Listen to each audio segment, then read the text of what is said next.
Shalom saudara semua.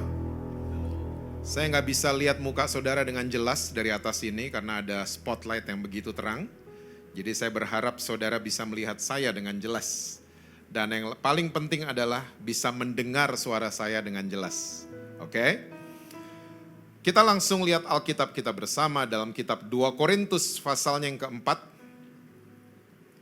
Ayatnya yang ke-18. Kalau saudara senang judul khotbah saya sore hari ini adalah Who's the number one? Siapa yang menjadi nomor satunya? 2 Korintus 4 ayat yang ke-18 Alkitab catat begini. Sebab kami tidak memperhatikan yang kelihatan melainkan yang tak kelihatan. Karena yang kelihatan adalah sementara, sedangkan yang tak kelihatan adalah kekal. Jadi satu kali di Alkitab saudara dan saya ada sebuah cerita yang unik. Dan saya percaya kita semua sudah tahu. Musa mengirim 12 pengintai untuk mengintai negeri yang namanya Kanaan. Dan waktu 12 pengintai ini kembali, 10 sama 2 komentarnya beda. Yang 10 ngomong gini, Musa kita kayak belalang, mati kita kalau masuk sana. Karena orang enak itu raksasa semua, mati kita kalau masuk sana. Tapi 2 pengintai yang namanya Yosua dan Kaleb berhasil meyakinkan Musa dengan mengatakan kami sanggup menaklukkan negeri itu. Untungnya Musa dengerin yang 2, bukan yang 10. Nah lucunya begini, 12 orang ini ngeliat objek yang sama loh. Mereka ngeliat Kanaan yang sama, mereka ngeliat susu dan madu yang sama, mereka ngeliat raksasa yang sama, tapi 10 sama 2 perspektifnya berbeda. Betul apa betul? Cara mereka melihat itu yang membedakan hasil akhir. Nah ini masih berlaku sampai hari ini. Cara kita melihat objek apapun itu akan menentukan result, akan menentukan hasil akhirnya. Nah ternyata Alkitab sudah memberikan resep buat kita semua. Resep perspektif untuk kita semua. Saya bacakan sekali lagi buat saudara-saudara. Sebab kami tidak memperhatikan yang kelihatan, melainkan yang tak kelihatan. Karena yang kelihatan adalah apa saudara? Sementara. Sedangkan yang tak kelihatan adalah kekal. Oh ternyata semua yang kelihatan di depan mata kita sifatnya cuma temporary. Cuman sementara. Jangan itu semua akhirnya jadi fokus kita. Karena cuma sementara. Saya mau bertanya sama saudara, rekening bank kita sifatnya? Jangan dilihatin terus. Dia bisa kosong tiba-tiba, dia bisa penuh tiba-tiba. Karena dia cuma sementara. Pertanyaan berikut, kenikmatan dosa sifatnya? Sementara. Masalah kita sifatnya? Sementara. Penyakit kita sifatnya? Sementara. Semua yang kelihatan hanya sementara sifatnya. Nah, jangan itu jadi fokus kita sampai kita nggak bisa lihat jauh ke depan. Karena kita cuma fokus sama yang terlihat di depan mata kita. Nah, mesti mulai latihan melihat hal-hal yang kekal. Caranya gimana Pak? Caranya begini. Ya, pastikan setiap keputusan yang kita mau ambil, itu kita pikirin dampaknya nanti gimana. Ya. Saya mau ambil keputusan hari ini kira-kira gaungnya nanti gimana? Efeknya nanti gimana? Bulan depan, 2 bulan ke depan, tahun depan kira-kira gimana? Pikirin baik-baik. Nah mungkin kita mulai bertanya sama Tuhan. Tuhan, saya tiap hari ngeliatin yang kelihatan. Gimana caranya perspektif saya dirubah? Saya mau ajak saudara kita lihat sama-sama kitab Yohanes 17 ayat yang ketiga. Yohanes 17 ayatnya yang ketiga. Alkitab catat begini. Inilah hidup yang kekal itu, yaitu bahwa mereka mengenal Engkau satu-satunya Allah yang benar dan mengenal Yesus Kristus yang telah Engkau utus. Oh, ternyata hidup yang kekal kita bisa dapati kalau kita kenal siapa itu Yesus Kristus. Saudara nggak lupa kan, Yesus datang ke dunia supaya kita semua memperoleh hidup yang kekal. Nah, makanya latihan untuk mulai memandang kekekalan. Hal-hal yang jauh di depan sana, lihat baik-baik. Fokus kepada itu semua. Karena Yesus datang supaya kita semua memperoleh hal itu. Kekekalan. Dan caranya cuma satu. Kita kenal siapa itu Yesus Kristus. Dan saudara tolong ingat baik-baik, kata mengenal di ayat ini bukan mengenal secara intelek. Saya ulang ya. Kata mengenal di ayat ini bukan mengenal secara intelektual. Karena banyak banget orang Kristen di gereja best tapi nggak ada. Mereka selalu datengin saya dan ngomong gini, Pak, saya mau kenal Tuhan, Pak. Oh good. Oleh sebab itu, Pak, saya mau masuk sekolah Alkitab. Bukan gitu cara mikirnya. Sekolah Alkitab bukan menandakan kita lebih rohani dibanding yang lain. Tidak. Halo? Gimana kalau kita mikirnya kayak gitu, gimana orang-orang yang sekolah hukum, sekolah fashion, sekolah akuntan?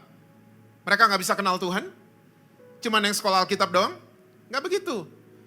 Ya, lalu ada orang Kristen lagi suka datengin saya, Pak, saya mau kenal Tuhan, Pak. Oleh sebab itu, Pak, S di belakang nama saya, Pak, harus banyak. S1, S2, S3. Saya mau beritahu saudara, kebanyakan S bisa dingin. Kaku. Gak bisa lihat salah orang. Gak bisa lihat kelemahan orang lain. Gak bisa lihat kekurangan orang lain. Terlalu kaku. Tapi sekali lagi, mau ambil S3 teologi ya, silahkan.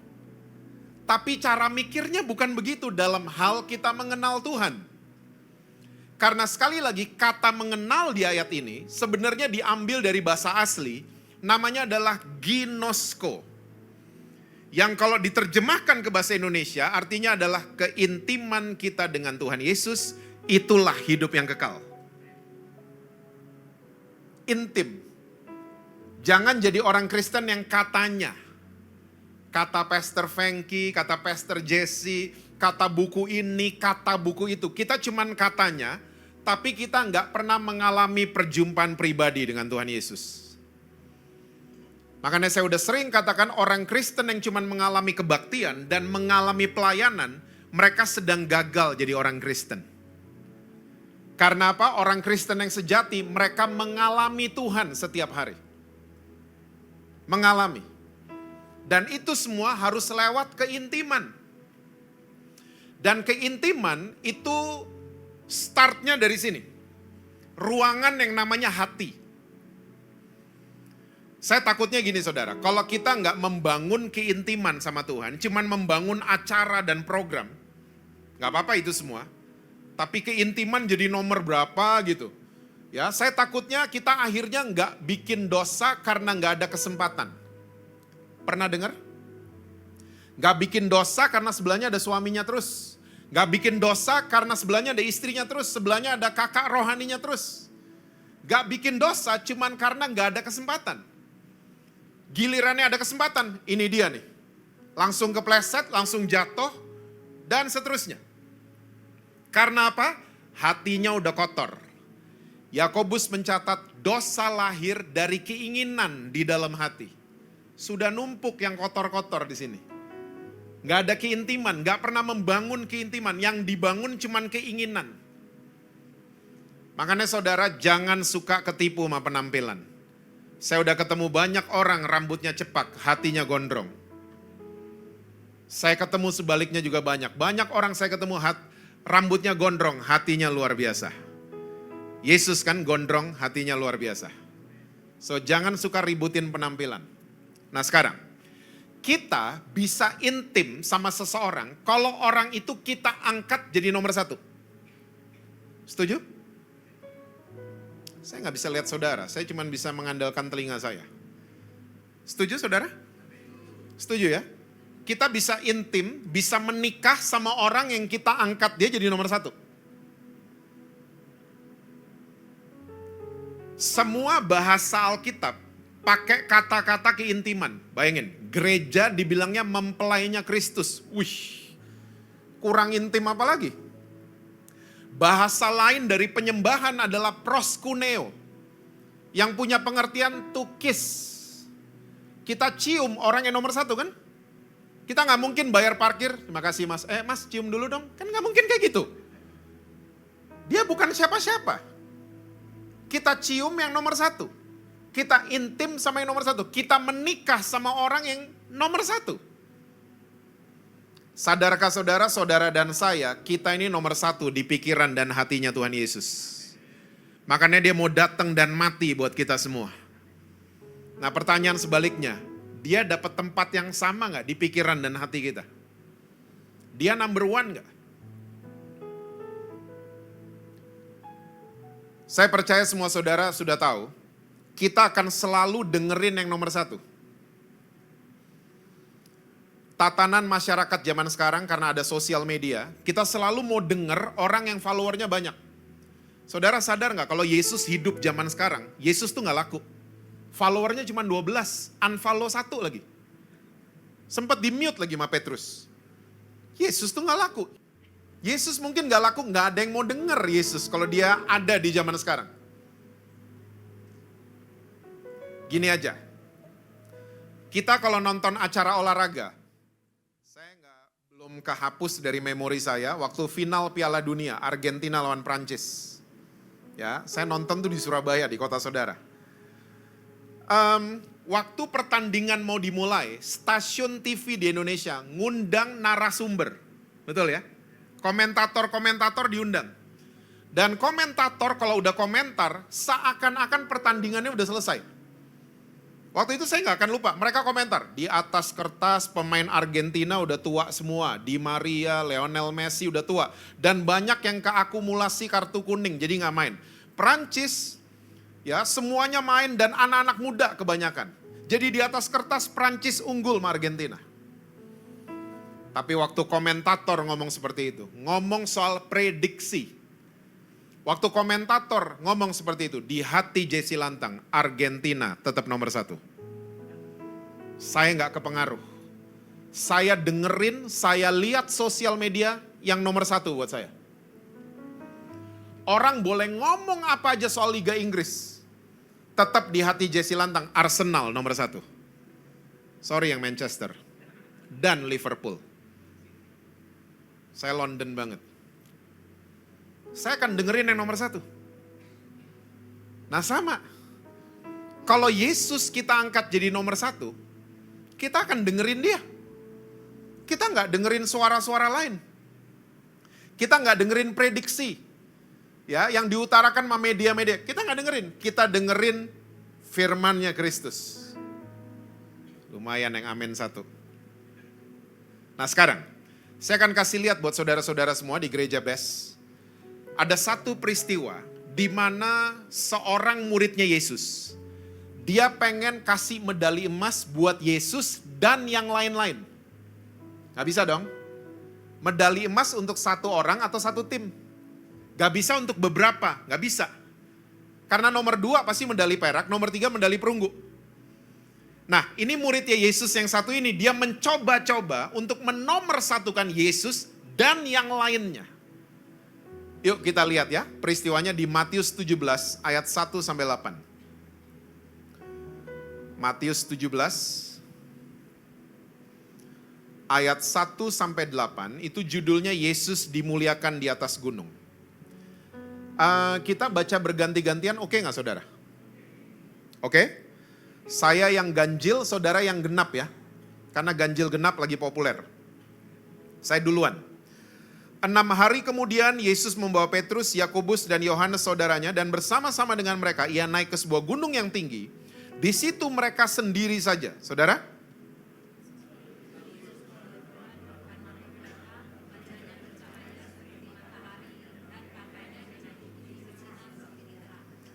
Maka nampak kepada mereka Musa dan Elia sedang berbicara dengan dia. Saudara?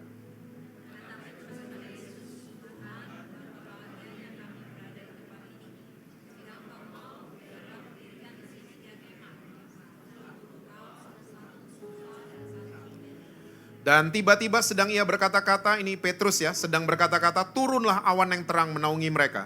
Dan dari dalam awan itu terdengar suara yang berkata, inilah anak yang kukasihi, kepadanya lah aku berkenan, dengarkanlah dia.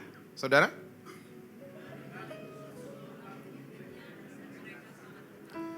Lalu Yesus datang kepada mereka dan menyentuh mereka sambil berkata, berdirilah, jangan takut. Saudara?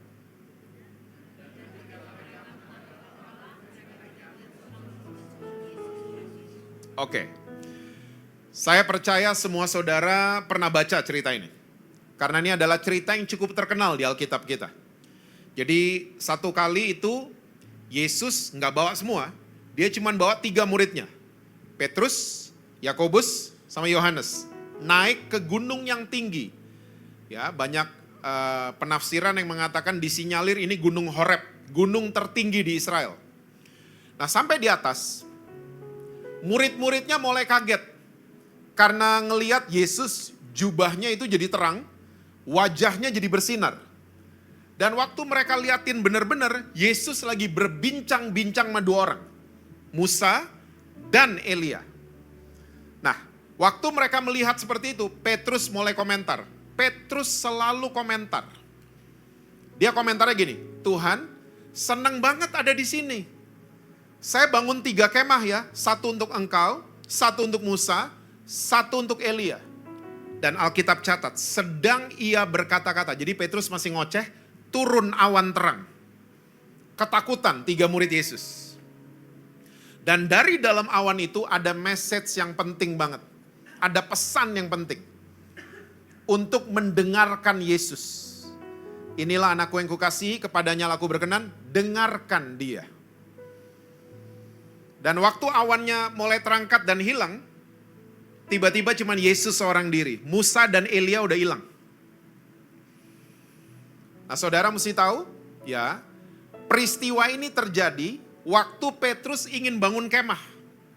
Ya, peristiwa ini maksudnya awan terang itu turun, waktu Petrus mau bangun kemah, 1 untuk Yesus, Musa, dan Elia.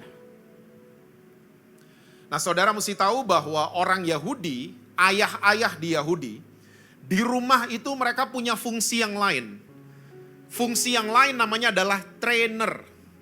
Jadi mereka bukan provider aja, mereka trainer di rumah. Ngapain tugasnya?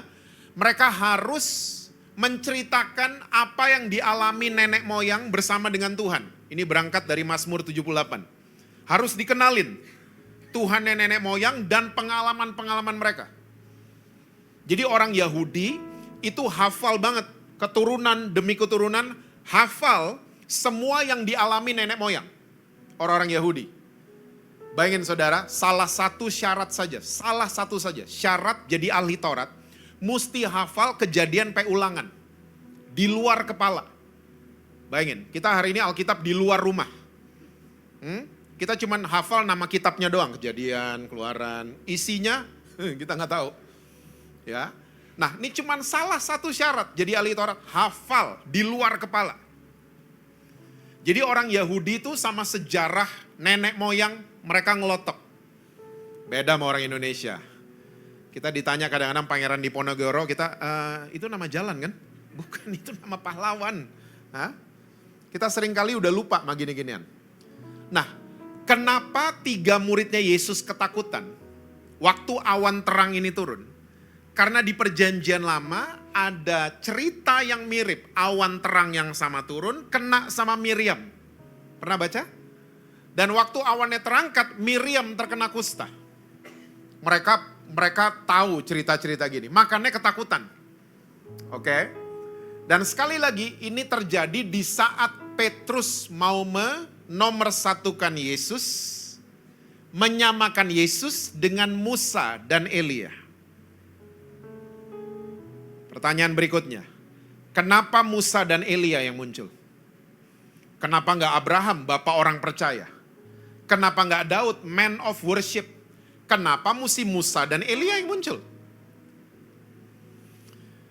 Pasti semua saudara pernah membaca, orang-orang di perjanjian lama terbiasa sama kitab Musa dan kitab para nabi.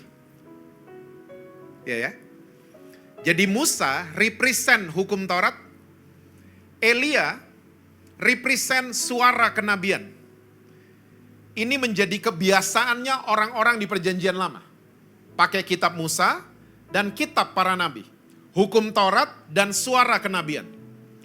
Nah, Petrus mau coba-coba menomorsatukan, kasih medali emas, mensejajarkan Yesus dengan hukum Taurat dan suara kenabian.